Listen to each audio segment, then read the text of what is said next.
son's my dry suit's here for free.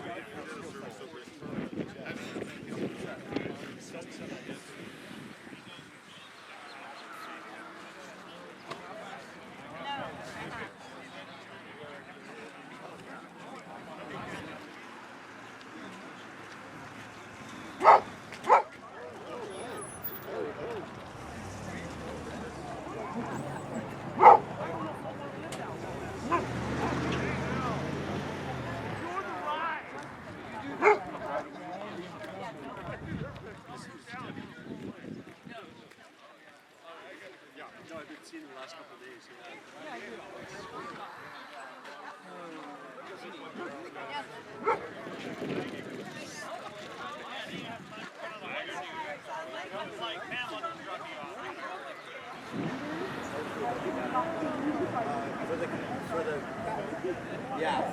We're just going to be low key. So we're talking about bringing speakers in and tables and stuff, and it was just too much. Scott and Debbie asked me to help out with this thing, so here we are.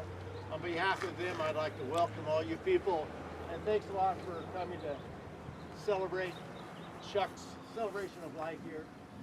This is the surfing statue for Santa Cruz. It's about the past, the present, and future surfers.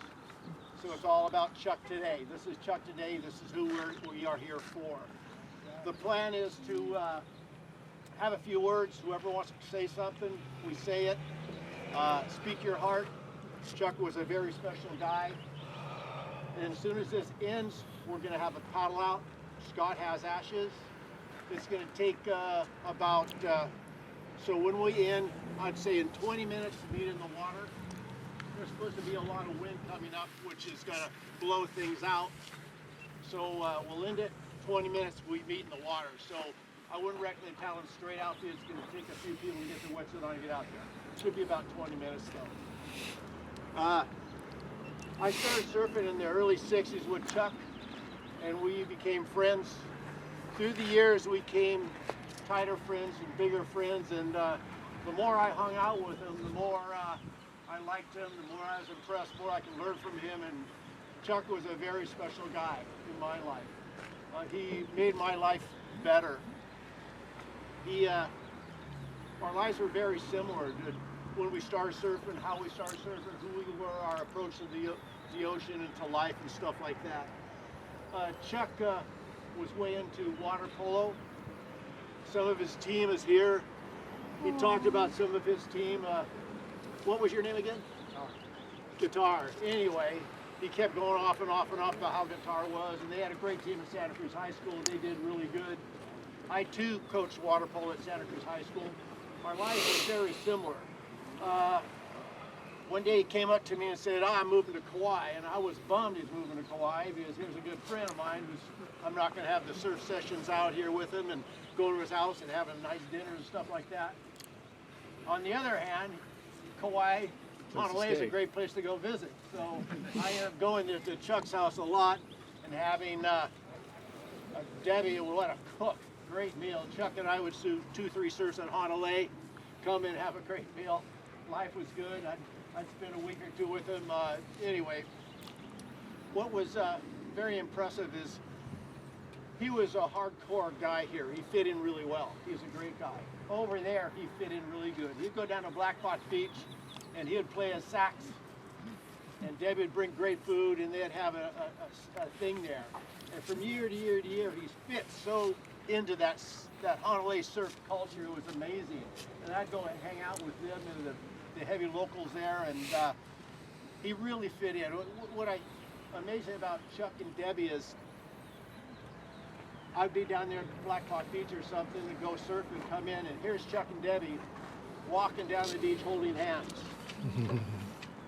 And looking at them, they were so much love for each other. The couple that they were just amazing, impressive. Surfing out in the water out there was amazing with him. Chuck made my life better. He taught me a lot about living. I love you, Chuck. Love you, Chuck. Anybody else would like to say some few words? Yeah. Excuse me. Born and raised here. A little louder. You gotta step up closer, Rex. So, Chuck and I were good pals for a lot of years. I went to Mission Hill with his wife, and got to know Chuck when he came down to the St. Louis area after he got his Stanford degree in Coast Guard. And we got to be best friends. Where Chuck is in shivering the scrotum. The beatings will continue until the morale improves. Chuck's a great guy. Similar to like Bob. We like the way we experienced probably 7 or 8 years in a row. Stay with him Thanksgiving and have a great time. I've had some physical problems. And 15 years. Last time I finished with Chuck, I was leading golf sports. On a lake. Half a dozen good rides, and he said, "Oh, this is probably a good place to start." I love Chuck.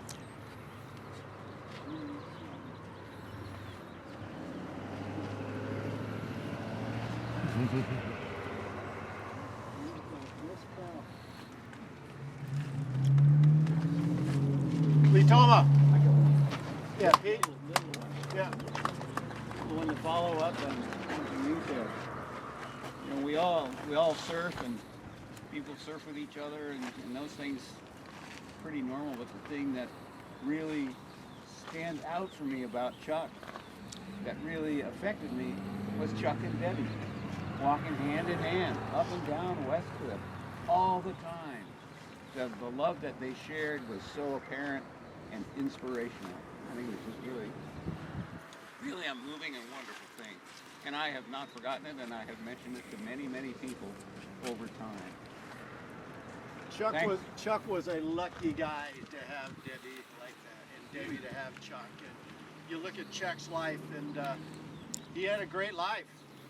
Who he was, what he did, the respect, the love he had from his people, his family, and the waves that he got. Like he got his share of waves. You know, and that's it. He probably got some of our waves in the process. It's just all good, isn't it? So, more words. I got a memory. Yeah. So I've lived on Kauai for like 25 years almost, and born and raised here. Grew up with Scott. Went to high school with Santa Cruz High, everything. They tried to get me to do water polo, but I didn't want to wear the Speedos.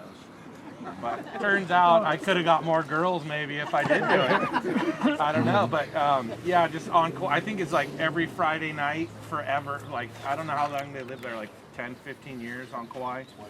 20. Well, every Friday night, like clockwork, you could go surf the bay and come in at sunset, and he's playing his sax. It's kind of surreal. Like you come in sunset, surf good waves, and then it's like. He's just vibing. He had like little background beats going. He'd like play over them, and yeah. So that's just a memory. You always remember that.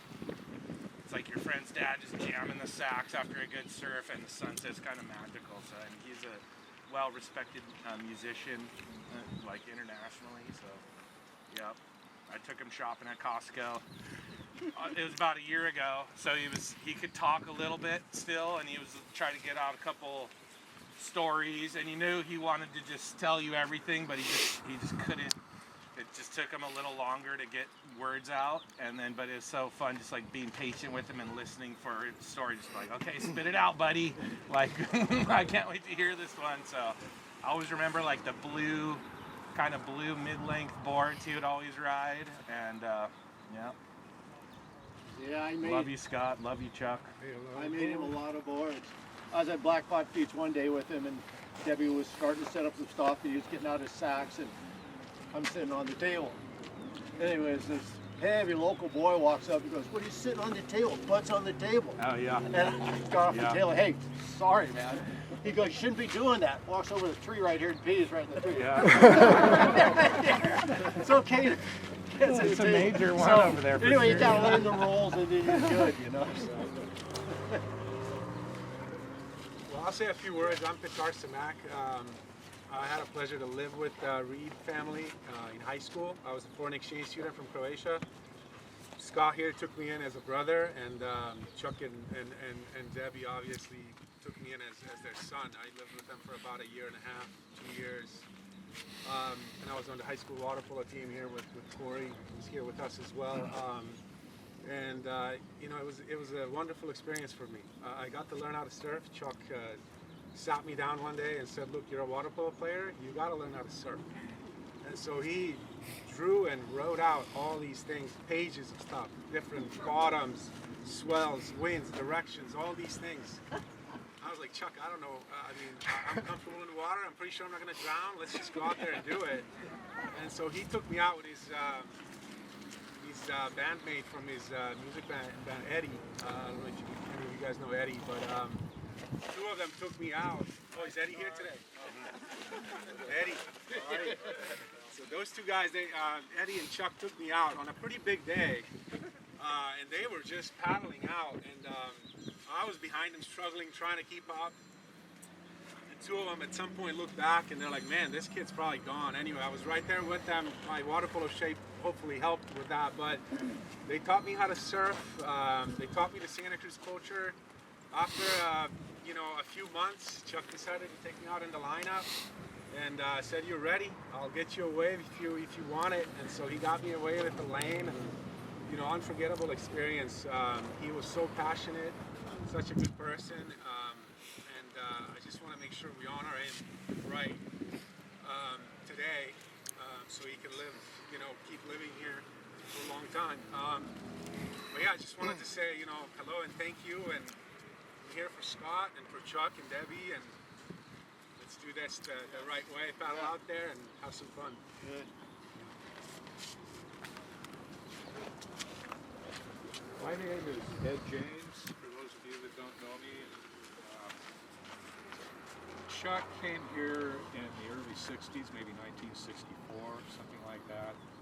I was still in high school. A lot of us here were still in high school. Chuck had already graduated high school and got out of the Coast Guard, and he moved here, and he started meeting people. I never really got to know him right away. We lived within a block of each other up by Mitchell's for a few years. Never met him. He was mutual friends with a lot of friends of mine. And so years went by, didn't get to know him. Oh, I got to tell this Petar story while it's still on our minds. It was a big day. There was a lot of sand. It was in the spring. The lane was pumping, too big. You know, why paddle out there? It was too much work. But there were indicators 5, 6 feet. And we get Petar down there, and he's got one of Chuck's boards. I can't remember which one it was. Maybe the burial board was here today. And we get him down there, and the surf is pumping. You know, you got to pick a time to paddle out, because if you know, even right here, if you paddle out, one gets you, it's going to push you over the cow. You're back to go. Well, Chuck and I picked a hole, and started stroking like that, and Petar was with us. We kind of forgot about it. We assumed it was one of those days where you see one coming, you stroke like a maniac, you get to the top of it, you pop over the top, and you're, my God, thank God, it was a whole 5 feet. And so we went over 3 or 4 waves like that, and we thought, Petar's history, he's gone. We turn around, and he's on that old board, that old how to Chugs. And the board, the nose of the board, you know, the typical first-time surfboard paddle, where the board is sticking out of the air like that, and he's just flailing away. You know, the kind of where if it was me, I'd be getting killed and sucked over backwards and everything. And there he was. He was right there with us. Do you remember that? Oh, I remember that. I thought I was going to die. So anyway, Petar. So Chuck. I didn't get to know him. Chuck was an outlaw. He got into his middle age and he kind of faked being an adult. You know, he cut his hair, he got a respectable job, he worked hard, had nice homes, had a nice family. But at heart, those first years he was here, he was a real outlaw. But he wasn't he wasn't a bad outlaw. He didn't get into trouble. He didn't go to jail, you know. He didn't. But he was right on the edge of all this stuff, and he was a man of many adventures. In fact, he had so many stories. He had well over 1,000 stories. Would you say, CJ? At least. At least. Yeah. And he told these stories repeatedly, as probably a lot of you guys know. Like 12,000 You know, there was the time they were bottle digging in Oakland, and Right. Rottweiler was chasing LJ. And He would LJ get mad turned around. because we would finish the story. Yeah. He was telling. He'd go, yeah, well, we know the story, yeah. All of these outlandish tales that were true. Yeah. You know, and of course we're slugging down wine while he's telling us these stories. Yeah. And it was fun. Chuck, I think, started surfing in Bolinas. Does that sound right? And maybe Salmon Creek up in there. For a period of time in his youth, he lived in Sebastopol, and which was right over the hill there. And then he moved down here, and he moved here after the Coast Guard because he wanted to be a surfer. And that was his. I grew up here. I was a surfer. We all started going to the beach when we were little kids, and that was that. But he specifically wanted to. He moved someplace to be a surfer. I don't know if I'd ever move anywhere to be anything. You know, maybe a ditch digger or something like that. But where was it? Was that one? Quiet boy. He's heard the same story Just want several to add times. that these guys were jamming at Chuck's house Oh yeah. every Friday? Oh, every night. Every almost. night. Every night we could get it past Debbie. Yep. Debbie had her little wine glass, made a beautiful dinner for everyone, Yeah. and you guys were jamming like it was a concert at Chuck's house almost every night. Yeah. I didn't get much homework done, but it was beautiful to listen. Yeah. He was passionate about that saxophone. Batar was a really studious Euro dude. Sometimes. Yeah. A total athlete, super smart, and we did our best to ruin him. But anyway, we got into. I really got to know Chuck around 1980. I was working in Watsonville with a bunch of surfing pals, but still living over here right up the road. And the sand that particular spring in 1980 was real good. And one of my work pals over there, Rich Stibb, he came over and we were going to surf cows one day. I didn't have a longboard at that time, so I was thinking, who has a longboard? Who can I go borrow a longboard from? Because I thought, oh, that guy Chuck Reed, he had that nice howl. So I knew where they lived over on Surfside. I went up there and they were home, Chuck and Debbie. It was a weekday. And I borrowed that board, and that's when we started to become friends. So years went by, and I was aware that Chuck played the saxophone. I played the guitar. And we started playing music together. And our buddy CJ played with us. Where's Bongo Jerry? He was in our little band. And we played a lot, and I kind of became his boy. I was his backup guy. I couldn't go over to the house unless I had my guitar. I couldn't go to, if I went to Hawaii and I didn't have a guitar, he went out and bought one. So there would be one there, you know, so we could play music. And we'd go down to Black Rock. But they took me in. Every day my routine was I'd get up and I'd cruise the cliff, go to work at Watsonville, come home, cruise the cliff. And I'd eventually the magnetic draw of the Reed house would pull me over there. And of course we'd start slugging down the line. After a while Debbie would have dinner on the table, we'd be playing music, and this went on for years. And it was a good time. Another thing I want to say about Chuck is that for me, he was fearless. He would go to Kauai, and I remember Chuck and Debbie went to Kauai for the first time in the 70s, and there were a number of our friends living there, and so they had that experience. It was different. It was much more wild at that point in time over there, and they came back and didn't go back until the 80s. Chuck, and I had been there a few times already. Chuck came back, or I came back from Kauai one time, and Chuck goes, "Oh, we're going to go to Kauai." So I'm thinking of Chuck out here at the lane and the pecking order and his place in it, and I'm telling Chuck, you know, you can't be in the pecking order. You know, you just got to go out and kind of be invisible until you find your way. And I said, above all else, steer clear of Titus Kinamaka. So one of the very first things Chuck does on this trip over there, he runs afoul of Titus Kinamaka. Titus tells him to get out of the water, and the whole routine, you know. And so they come back, and Chuck goes, "Well, we went to Kauai. I met that guy Titus."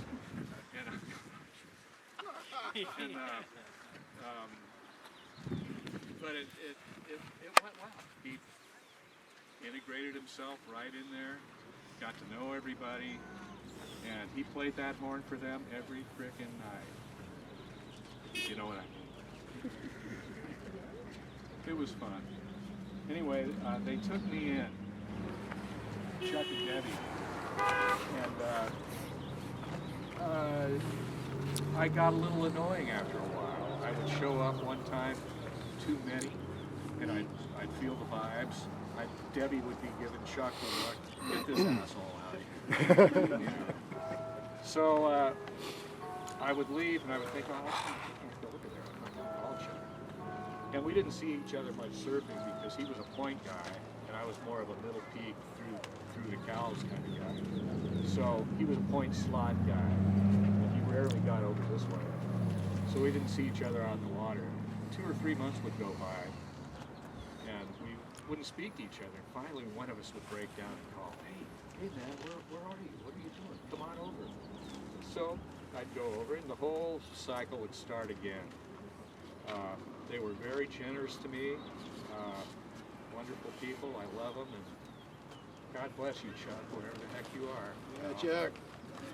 All right, that's all I got. CJ? Oh, God. Come on. Chuck and I go back a long way.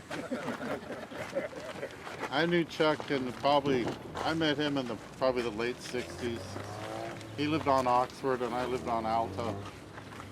And that started it. So, long story short, we built a lot of houses together, played a lot of music, did a lot of surfing, and we were good friends. Still are. I love those guys. So, he'll be missed. Yes, he will.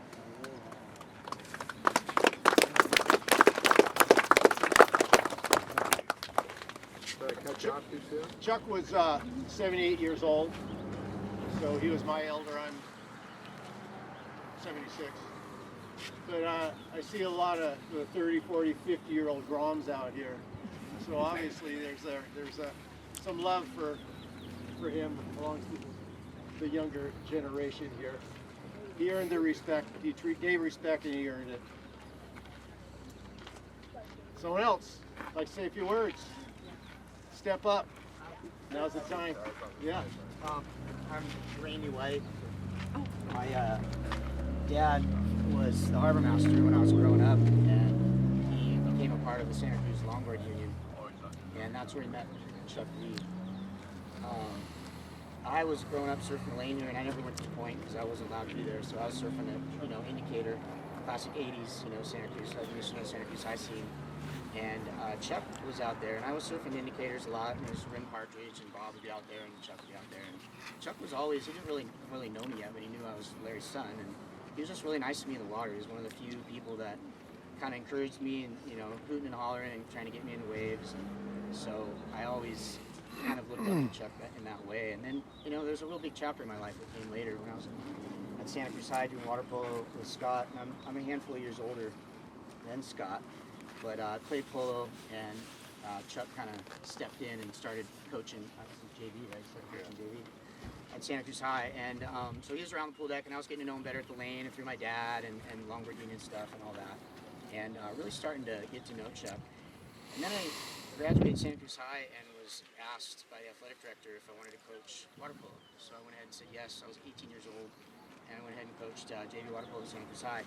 And Chuck was really involved at the time. That became, long story short, that was a 3-year stint in my life where I coached. I also ran the Westside Water Polo program at Harvey West Pool while I was going to Cabrillo before I went away to college during those 18, 19, 20-year-old years.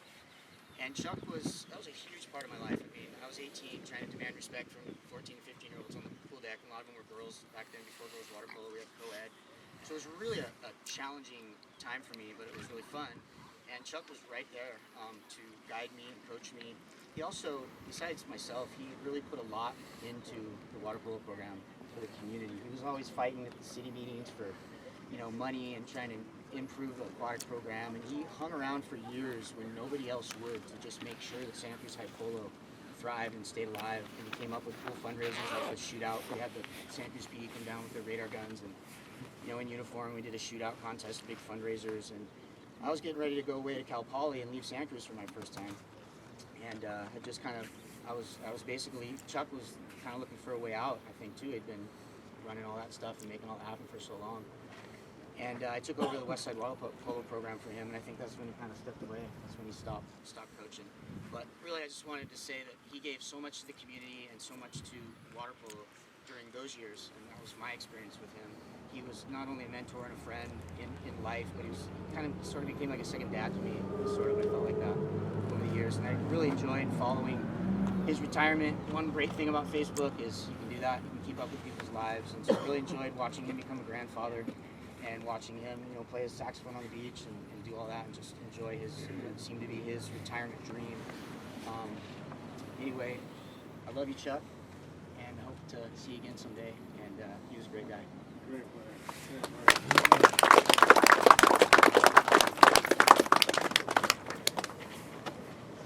I knew Chuck, met him back in the 60s, and I knew Debbie before I knew Chuck, and all the Davenport kids came to Mission Hill to go to school.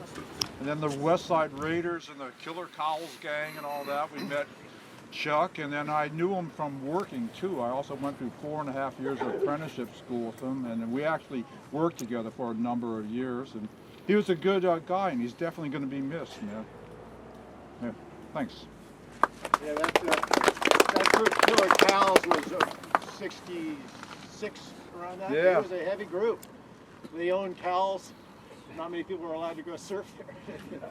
Heavy group. The days of Redo. Yeah, Redo.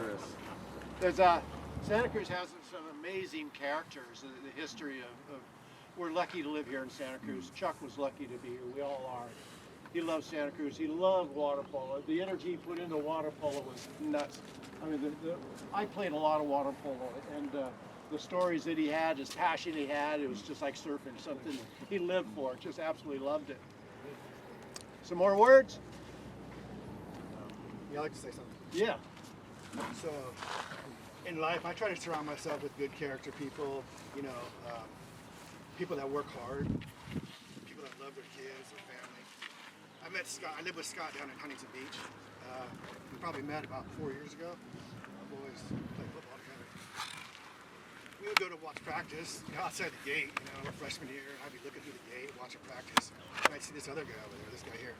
He's looking through the gate, I'm just getting off work.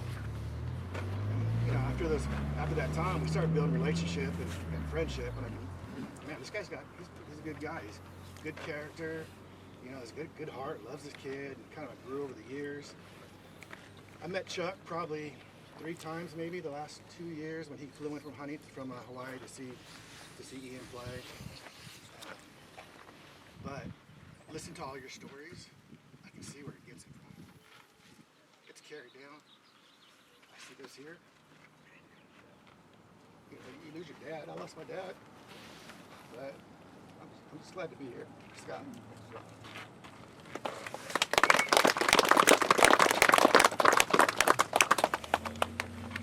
Yeah, it's someone was talking about Titus. The Chuck fit in, or Chuck and Debbie fit in there. They were solid over there. I know a lot of the heavy locals over there, and they were tight. Titus became really good friends with him, and Titus actually came over here about a board, and Chuck set it all up and set him up here and took care of Titus here. So it was, him and Debbie had a great place over there. Beautiful. Santa Cruz and Honolulu, how do you beat that? Jesus, you know, it's amazing. Someone else like to say a few words? I will. Yeah. I don't recognize you all, but every time somebody says a name like Ramey White, my God, Ramey White, I know him. I'm Justin Toma's mom. If anybody remembers him, he was in water polo. And, anyway, Chuck and Deb were really, really good friends of ours. For many, many years, we would go to visit them on Thanksgiving. That was kind of our week or whatever, week and a half visit, and they just fit in wherever they went. Debbie was perfect for Hawaii. She had the look, she had everything going for her.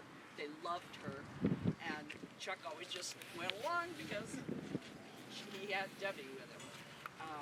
And the one thing that used to drive us all nuts, we would come over, or they would come and stay with us. Of course, the horn always came, and he would want to play. He always wanted to play. So we would get together, and Debbie and I'd want to be, yakking back and forth with each other. And Chuck wanted to play, and shut up, Chuck, go away, let us talk. So then Debbie and I decided, okay, well, we'll fix him. So we both got clarinets. So we decided we were going to play too. Well, he didn't like that because we weren't any good, and he was good. So that was always a little gimme back and forth. We were at our house one time. We live in Twainhard now, and Debbie and I were out playing our clarinets out on the deck, and somebody started clapping when we finished, and we thought, all right, we finally made it. We're big time now. So anyway, I'm gonna miss him. I talked to Debbie last night on the phone. She said she would have loved to have been here, but she was exhausted. She went through so much in the last few months, taking care of him and having so many people at the house that she said, all I need quiet, I need peace. And she would have loved to have been here, but she can't drive, she has other issues. So I will tell her what a beautiful turnout this is. I've been taking some pictures, so she'll have some pictures to see all of you. And I know she sends her love to each and every one of you, and thanks you very much for being part of their life.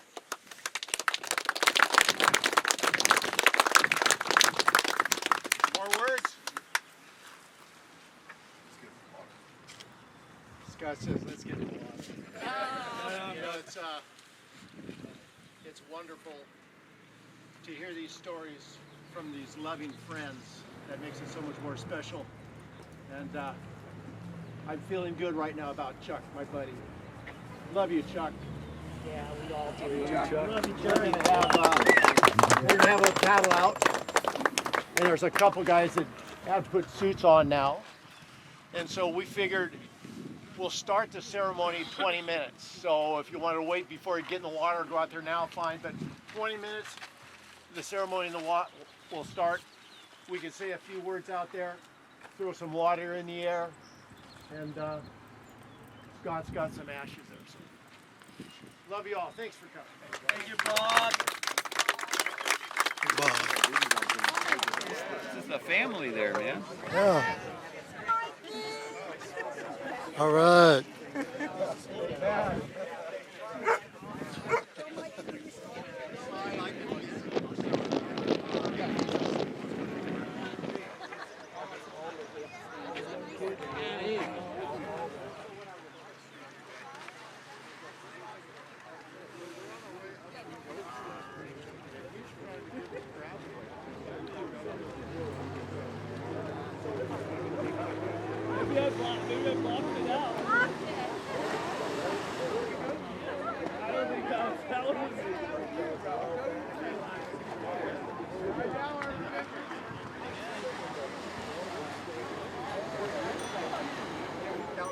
as I talk to people that I realize I didn't follow this and this or whatever, they're cracking me up.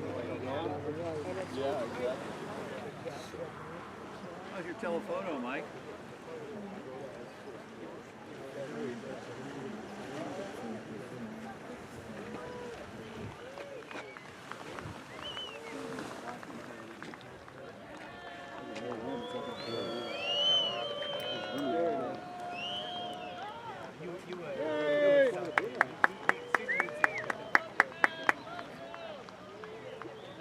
We're not there, but we're not trouble.